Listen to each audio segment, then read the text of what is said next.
আমি এখানে একা, কেউ আমাকে দেখে না। আমি শুধু বসে থাকি ক্ষুধা আর দুঃখ নিয়ে। বৃষ্টি হয়, রোদ পুড়ে যায়, আমি কাঁপি, কিন্তু কেউ পাশে আসে না। কেন যে আমি এত অপ্রয়োজনীয়? মানুষ যায় আসে, আমার দিকে তাকায়ও না। শিশুরা খেপিয়ে চলে যায়। আমাকে কি কেউ এই ভিড়ে দেখবে না? হঠাৎ দেখলাম একজন বৃদ্ধ আমার দিকে তাকালো এবং বলল, চলো, তুমি আর একা থাকবে না। সেই মুহূর্তে মনে হলো জীবন আমারও বদলাতে পারে। তারপর আমি গরম খাবার খেলাম, নরম বিছানায় ঘুমালাম।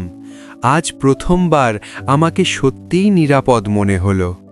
এখন আমি হাসি খুশি থাকি, আর আমার চোখে কষ্ট নেই, শুধু আলোর প্রতিফলন।